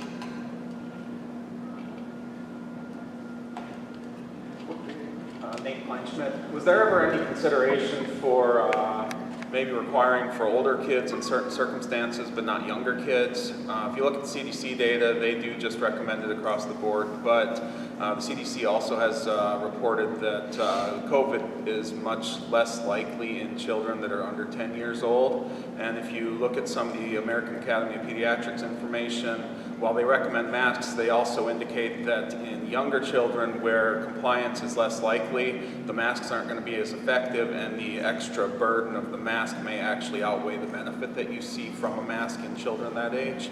So I know Sioux Falls Christian is requiring masks on 4th grade and up when social distancing is not possible. And I was just wondering if we ever looked at anything like that instead of doing a blanket across the board, maybe take into consideration the abilities and the likely burden that it's going to cause on the students as part of that. Well, we did look, there's an article that I shared, and Dr. Hyman actually sent it to me from the American Academy of Pediatrics. And it does advocate for all policy considerations for the coming year should start with the goal of having students physically present in school. And it also talks about that they're recommending that we start out have everybody wearing masks. And I think one of the things we talked about in committee is, I think so, correct me if I'm wrong, is having everybody wear masks is easier to monitor and administer than picking and choosing which ones do and don't. Kind of what we talked about, I think, so. And again, this could be a fluid thing, and that could change as time goes on, potentially. But I think that was our kind of main goal, is to make it consistent and easier for the administration staff to enforce, I think. Yeah, the only thing I would add to that is the American Pediatric article basically said children 3 and younger don't require a mask. They said children over the age of 3, they require the use of masks. So I guess we probably had a little bit of conversation maybe in the committee about it, but not a lot, because we thought, well, okay. Not that I disagree with you, that a 17-year-old is probably more symptomatic. But it's not that children don't get COVID. They tend to have less severity of disease than older individuals. And so they're still able to spread it to others. So that teacher, other members of the classroom, who then take it home, where grandma comes to visit and she's 80, grandmother gets it from the pre-symptomatic or asymptomatic 3rd grader. Grandma ends up in the hospital, may not survive. So yes, you're absolutely right. Young children, in fact, there was another article, some more data that just came out today. The kids just seem to have a different illness related to this virus than adults or those with pre-existing conditions. But they can still spread it to others. You know, our nursing home may never get open to visitors here in Canton because, again, for the 5th straight day, Lincoln County had an increase in the number of cases. Fortunately for us, it wasn't here. It's in northern Lincoln County, southern Sioux Falls. It's just not here yet. But, so yes, children are not as sick. We've only had Sanford only has had 1 child in their NICU, or their PEDS ICU. But that doesn't mean that they couldn't give it to somebody. So they still can spread the disease. They just don't have it as severely as those of us that are older. So So in talking about face masks, was there ever any consideration about face shields? It specifically says in here, face shields are not a suitable alternative. And I know there aren't studies to show the effectiveness, but as we've said, the cloth masks do not filter out the virus. They reduce the transmission distance. But wouldn't a face shield that covers the full face, wouldn't that prevent the transmission at least as well as a face mask made of cloth does that's not medical grade? That might be more suitable or more acceptable to some kids who don't like having something touch their face, where they have something clear that they can still see through and it doesn't affect their communication. Is that something that has been or could be considered? I know there's no studies that say it's as effective, but physics and logic would tell you that it's going to protect just as well as the face mask does, because it's going to block anything from coming out, so it's not spreading in the room, it's staying right next to that person. I don't think we talked about shields very much. If we did, it was briefly. And just ask, if you're asking if we would consider that, I mean, I would say, why wouldn't we? But we have not, so just being honest. Well, I thought the plan said that it was not, that they would not be an acceptable substitute for a face mask. They're not an acceptable substitute for a face mask. They're used in addition to a face mask. Jenny probably did this in the hospital. They help protect your mask. We were using face shields to help keep our masks cleaner so we could use our masks longer, because there is still a shortage of personal protective equipment. You may not be able to find enough masks for your students, just like we tried to get protective eyewear glasses. There just aren't enough being made in the United States.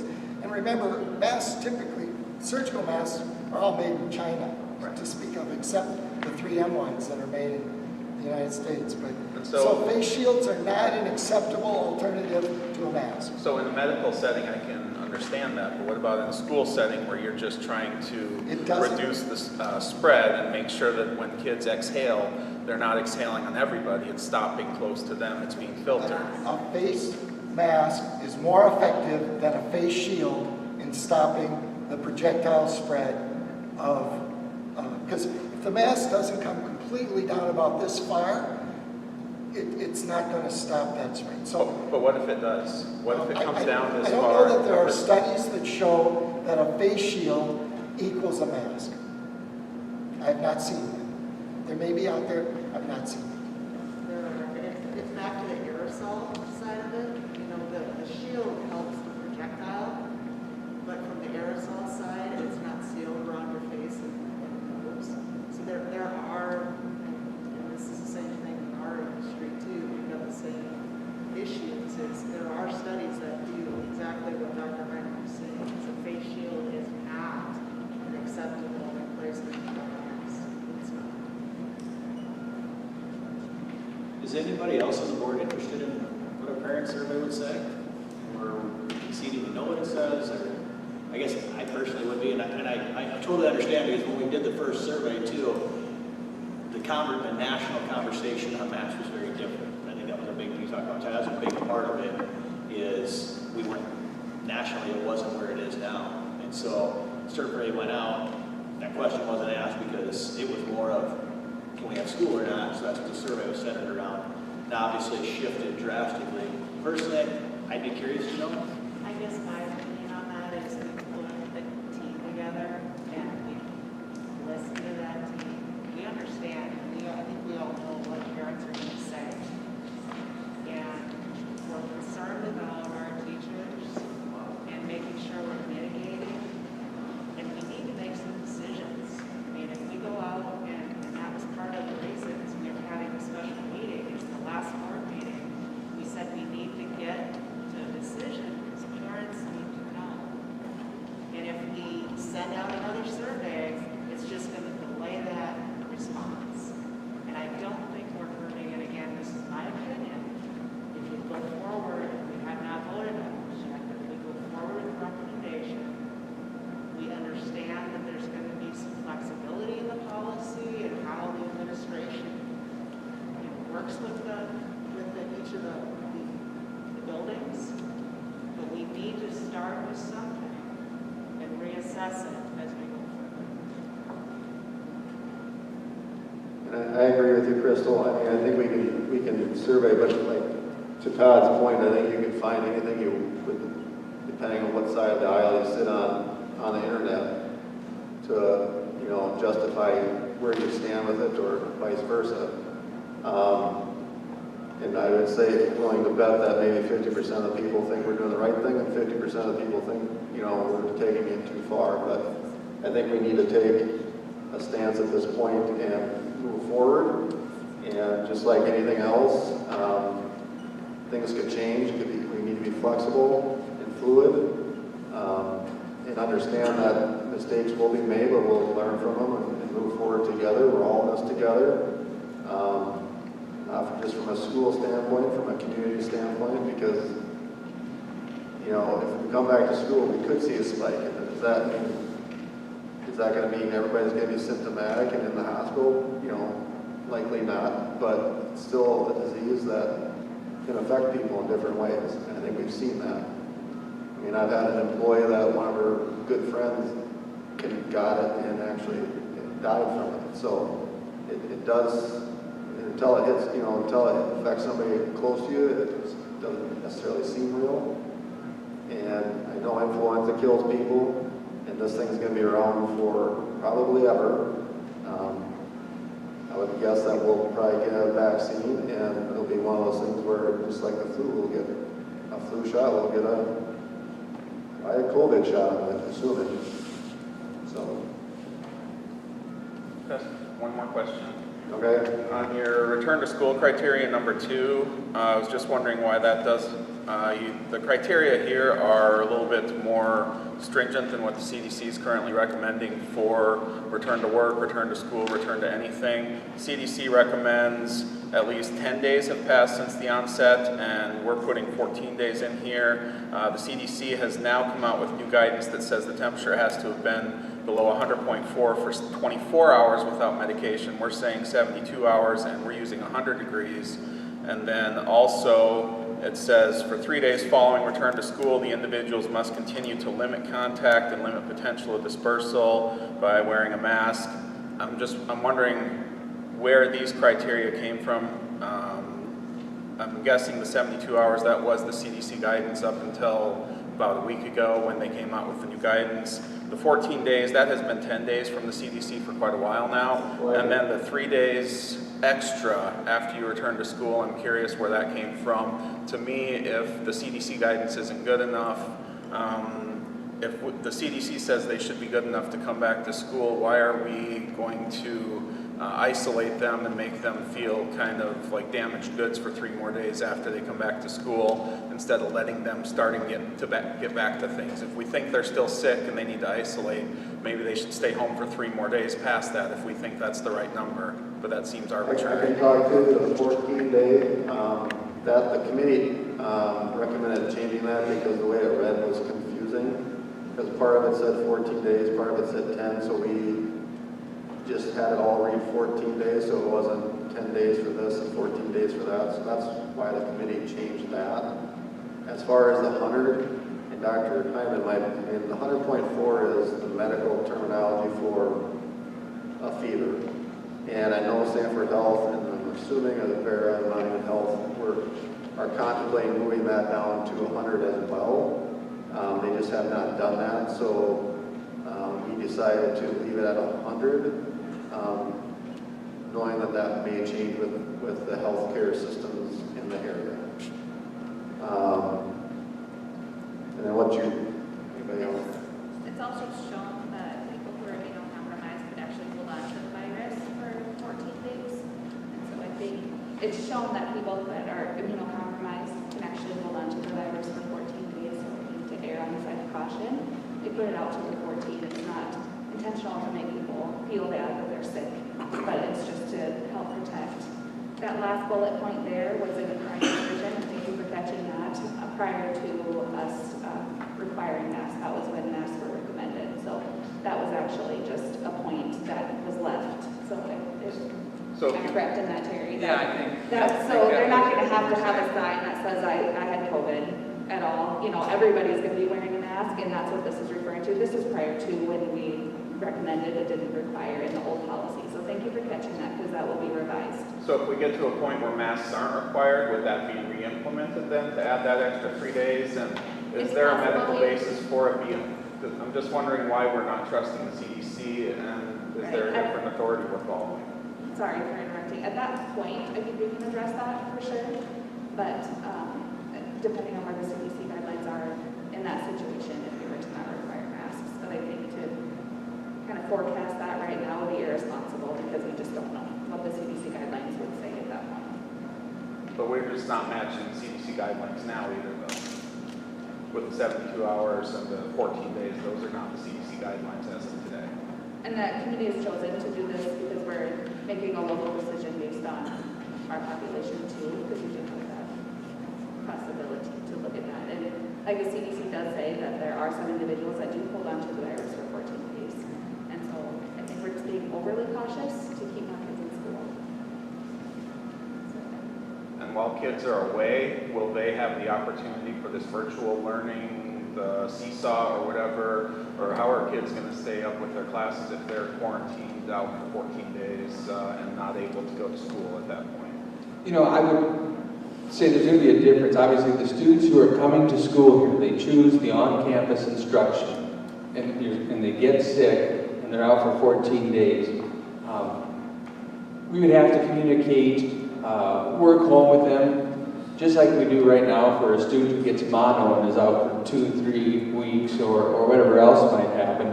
We're going to have to, the classroom teacher will be expected to communicate and try and work with those students who are out. That was one of the reasons why the committee made the decision that families who choose not to come on campus, who are going to choose the virtual option, we didn't want to also throw that on the backs of the classroom teachers as well, because they're going to be very busy with their regular classroom, plus the potential students who are missing their class due to COVID symptoms or whatever the circumstance might be. So I guess we would treat it like we have in the past when a student is out for mono or out for whatever they might have, influenza or anything else, try and communicate those homework assignments.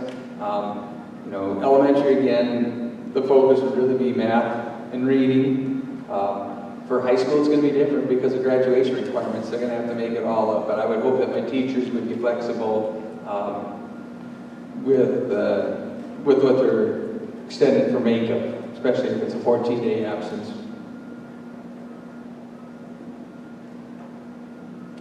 I'm going to go back to what I was quoting before about this German study that came out a couple weeks ago. 2,000 people were surveyed, 1,500 students, 500 faculty members.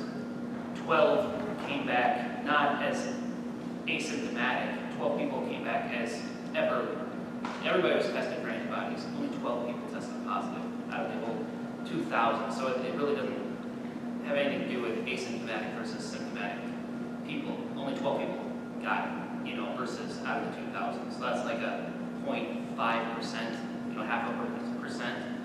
And based off of what Canton School District has for population, I just Googled it, it was like 866. I don't know if that's accurate or not, but that would be like 5 students coming down with it, out of the entire population, So I'd like to also say that I was raised by a teacher. My mom was a teacher for 40 years. She's 74 years old.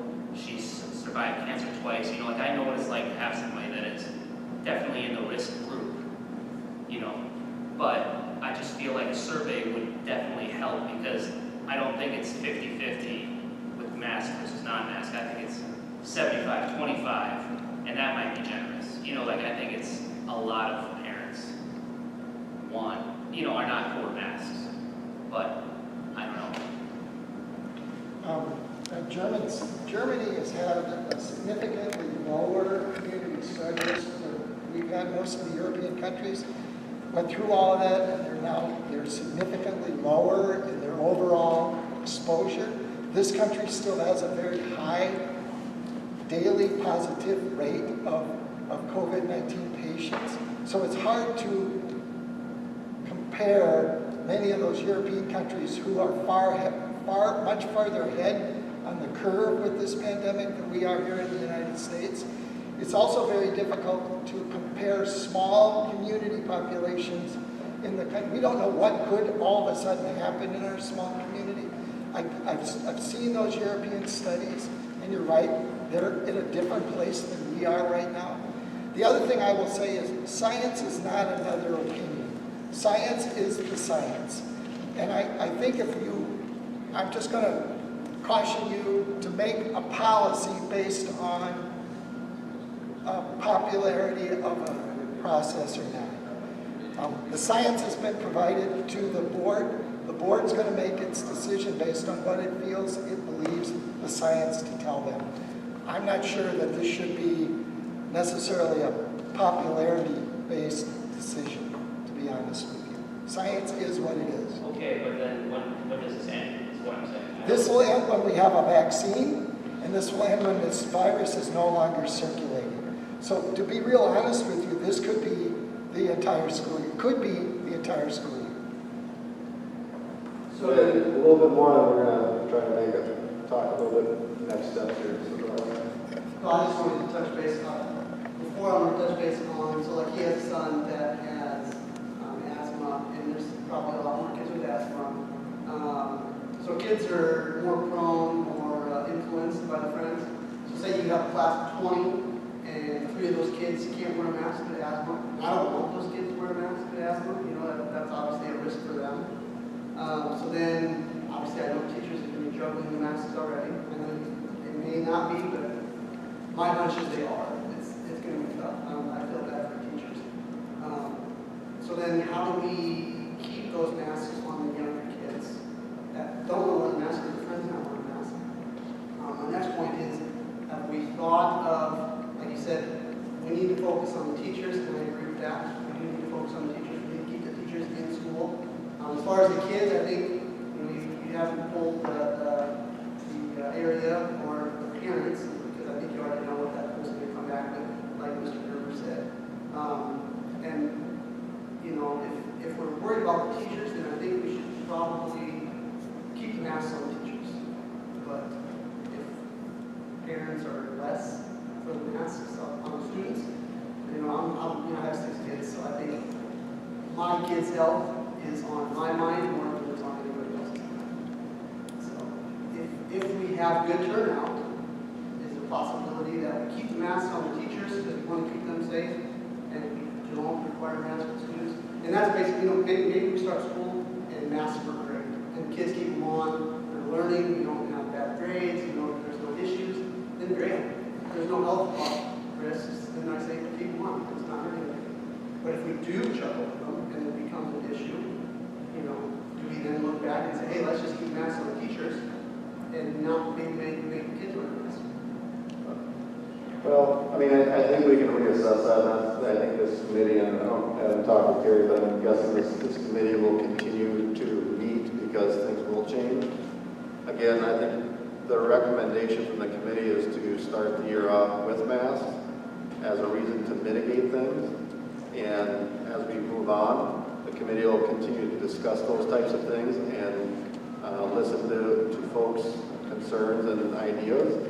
And we'll take those into account. And I think that committee it's comprised of many different teachers and administration staff and parents. I think they'll be able to help formulate, you know, devise a long-term plan too as we move forward with this thing. So it's, like we said, it's something that's going to keep moving. Things could change, and we'll definitely take people's concerns and thoughts into consideration. Again, the parents had ability to, you know, put their comments down. So I'll just leave it at this: is that almost every comment was, "We need kids back in school." And I think the committee's decision to recommend or to require masks is why they did that is because we want kids back in school. Teachers want it, parents want it. I think we all want that, so that's what we felt was the best way to move forward at this point. And we'll continue to meet and reevaluate things as they move forward. So with that, Jake. Just a quick last thing about the 14 days. If I'm a first-year teacher in the district, and I see I get 14 sick days, and I'm required to have a 14-day quarantine if I come in contact with a student who got COVID, I'm going to be maybe a little nervous about that, being as I would run out of sick days really quick. Is there EFMLA leave, or is there going to be extended, sick? Can we draw from the bank now if there's, extra students that get COVID in our class? Is there extra things for that? There is right now federal legislation, it's called the Family First Act, which does require us to give them 14 days in addition, basically it's in addition to their sick leave. Now, here's the stickler. Currently that is in place until December 31st. As of January 1st, that comes off the books, as it's written right now. So there is something there right now that is in place until the first of the year. After that, then and we would require them to use probably the Family First Act leave first. That wasn't confusing enough to say it that way. Before they would actually use their sick leave. Yeah. Right. If you're talking about next steps, I've obviously been jotting things down, a couple of different revisions. What I plan to do then is to make those revisions to this document, change the date, by the way, on the document too, after we make this revision or whatever else. And then I'm going to email this out to every parent so that they do have a copy of it so they can look it over and ask questions or whatever it might be. I never know how much these things are going to change from the time it's proposed or recommended to the board, how much a policy will change. That's why we have a first and second reading, is the policy comes forward, the board reviews it, makes recommendations, and then usually after the first reading is when I push that policy out so that people can see it. I don't want to have too many dirty copies or inaccurate or whatever you want to call it, copies of a policy out there to confuse people. So I did send this just out to my staff. I did send this to all the employees, so at least they knew. I think it's easier sometimes to get my employees on the same page than it is the entire community. But that would be our next steps, is to get these revisions, get it into people's hands or into their inbox, and go from there. Okay, so that's the next steps. So this is the first reading, so we'll wait for those revisions, and then we'll email that out. Do we want to talk about the activities and facility use now, or want to? Probably just so I can get this on people's minds. I'm not looking for a decision tonight at all, but things I want the board to think about when it comes to activities. One of the big things, I don't know what this year is going to have in store for us. I can imagine us selling activity tickets and then things happening. We call off a bunch of events and people being upset that they bought a $40 activity ticket, or I don't know what the exact price is. $40 for students, or for adults. I think it's $25 for students. And then you end up getting through the year and like, wow, I didn't get to attend very many events. I have no idea. So I don't know if the board wants to sell activity tickets this year, if they want to cut it in half. That's something I think you need to be thinking about before we begin to sell. We're not selling activity tickets right now, but I can send you out the information on that. I know that brings in the activity tickets and gate sales at those events. It's about $40,000 a year of revenue generated. I can send you out those exact numbers. So, I can say, wouldn't it be fairly easy to prorate and credit towards next year? That's got to cover, and I think 90% of the activity tickets people buy year after year, 90% of the people. I think it would be pretty easy at the end of the year for camp to go, we cancel 12% of our events, you got 12% credit. I was just saying, or count as like a donation. Good luck with that. Is there any requirements with the Activities Association for these sporting events and activities events of how many people can be there and can be attending? I mean, because that would make a decision right there. right. It kind of comes back to one of the things I was thinking about. if the policy moves forward as recommended, and you're going to require students and staff to wear masks all day, and then you have a volleyball match that night with 300, 500, 700, whatever that number is, in the gym, and no one's wearing masks, and they're all sitting next to each other, and, you know. Is that athletic association?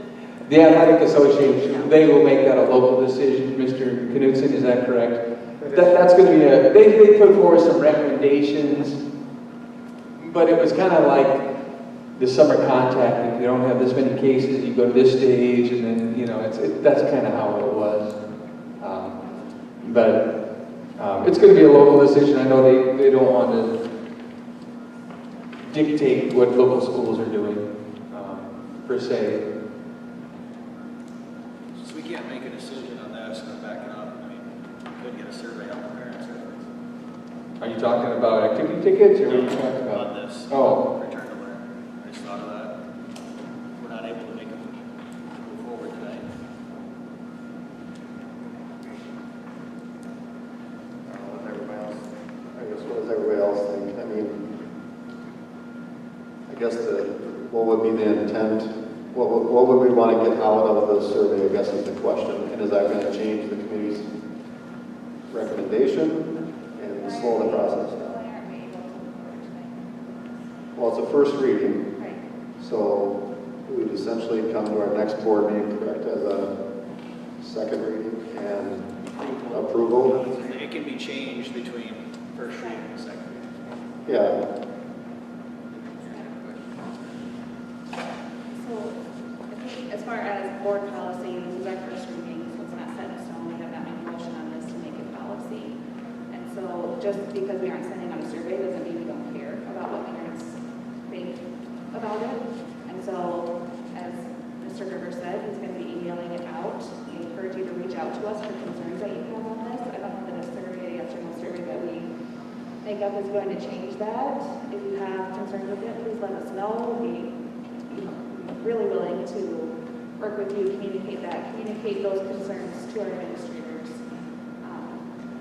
So I don't know that we should put off making these decisions for the school year to send out a survey, an official survey, but just want parents to know to reach out to us if you do have concerns or what your concerns are, and we'll try to get answers for you. Because we are interested in what you have to say. That's why we're holding this meeting. That's why we're doing it. I'm going to make a motion to survey the district on mask use so that we can take into consideration the parents of our districts at the second reading. Okay, I have a motion to survey the parents of the district. Do I have a second on that?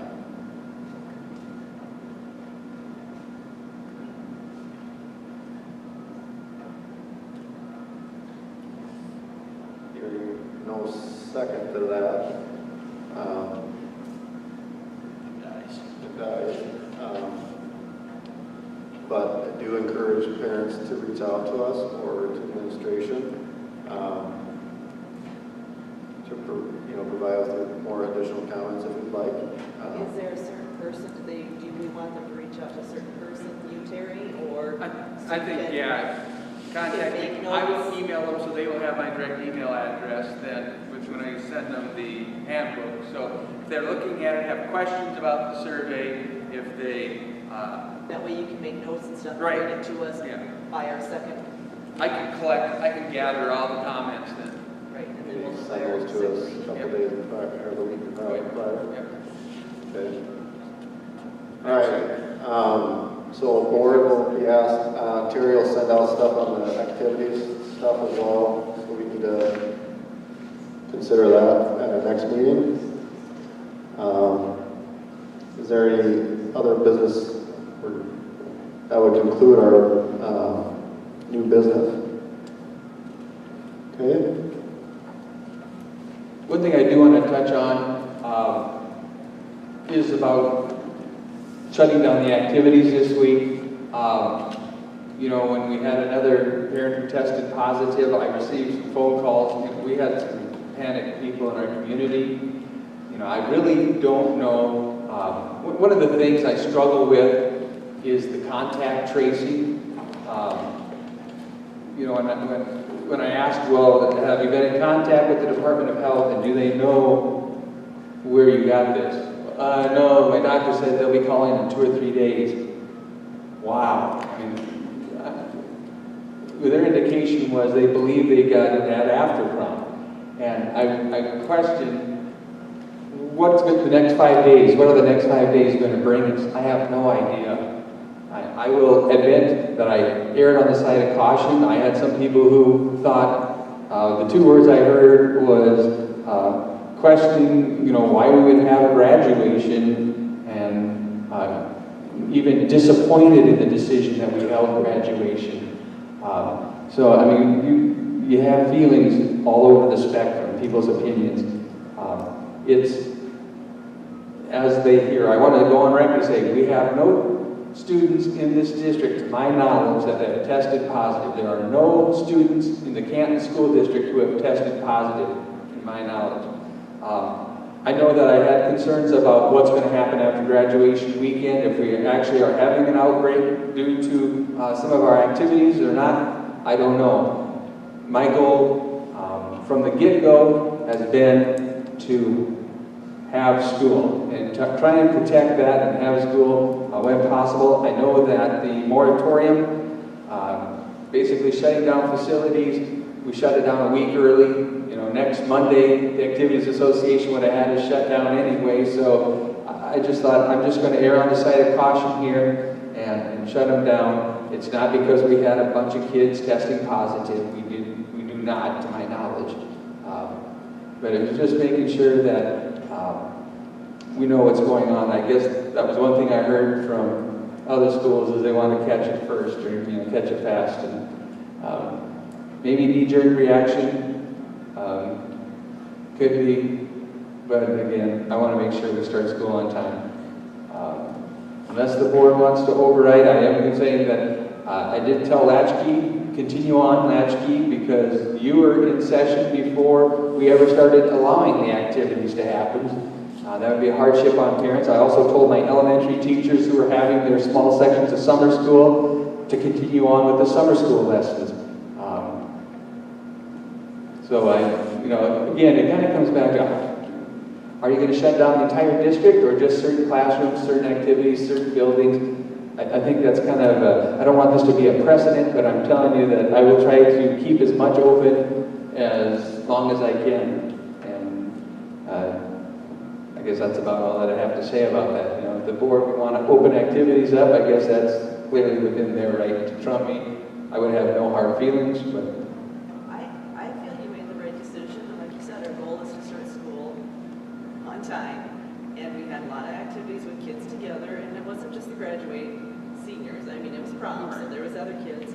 So, I mean, I do feel it's a good call because it will separate the kids a little bit, have a little bit of quarantine. And my other thought is just, what we are telling parents though is we're starting school like normal. It's just that we are just tweaking and finding out masks and some of these other steps, but school is starting, so people know that they don't have to try and find daycare right away and things like that. So that is what our objective is. So. Any other comments?